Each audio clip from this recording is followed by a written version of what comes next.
Namo Phat. Thanks so much for joining me for our daily practice check-in. Listen, listen, listen.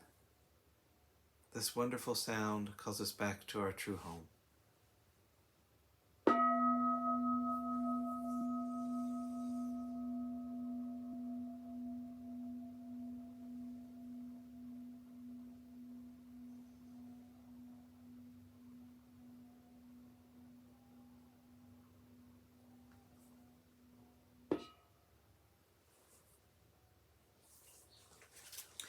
The third mindfulness training. Aware of the suffering caused by sexual misconduct, I vow to cultivate responsibility and learn ways to protect the safety and integrity of individuals, couples, families, and society. I'm determined not to engage in sexual relations without love and a long-term commitment.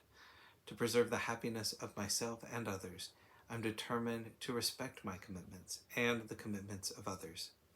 I will do everything in my power to protect children from sexual abuse and to prevent couples and families from being broken by sexual misconduct.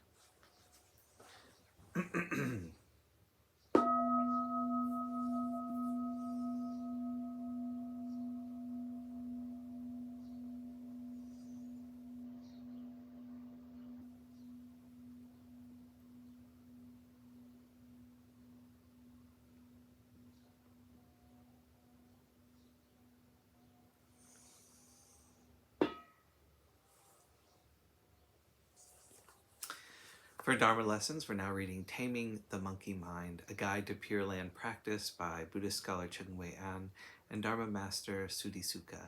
Today we're reading reflections 6 and 7. 6. Buddha recitation in a low voice. When the mind is scattered, or when you are tired and weighed down by many pressing tasks, you need not recite aloud. You need only focus your mind and thoughts and recite carefully in a low voice. Only when your breath returns to normal, your spirits rise, and your mind is calm and at peace, should you recite aloud. Commentary.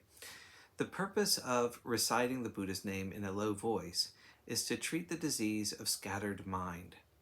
There are times when the volume and pressure of work or other demanding activities make mind and body overburdened and weary. At these times, it is better to recite in a low voice, as reciting aloud can only add fuel to the fire and increase the power of the demon of scattered mind. To recite in a low voice, with each word, each sentence clearly and carefully enunciated, gradually settles the mind. When that point is reached, one can then recite aloud. 7. Diamond recitation. If the mind is agitated and the breath uneven, something is bothering you, or reciting the Buddha's name either aloud or in a low voice is inconvenient, you should just move your lips, practicing silent recitation, diamond recitation. With this method, the number of recitations does not matter. The essential condition is that each word, each recitation should come from the mind. Commentary. The diamond method differs from recitation in a low voice in that the lips move but no sound is heard. This method is useful when our sleeping or living quarters are close to someone else's.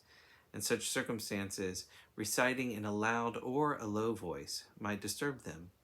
We should then just move our lips and practice diamond recitation. The number of recitations does not matter as long as the Buddha's name originates in the self-mind, moves the tip of the tongue, and produces a sublime sound. Even though the sound is not audible, it reverberates throughout the Dharma realm, cosmos, while remaining part of the current recitation.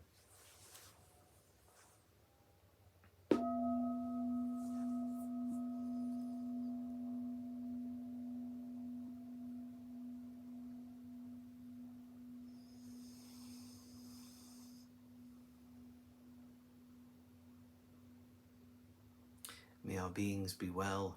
May all beings be happy. May all beings be at peace.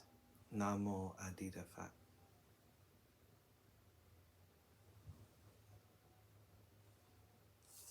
Thanks so much for joining me today.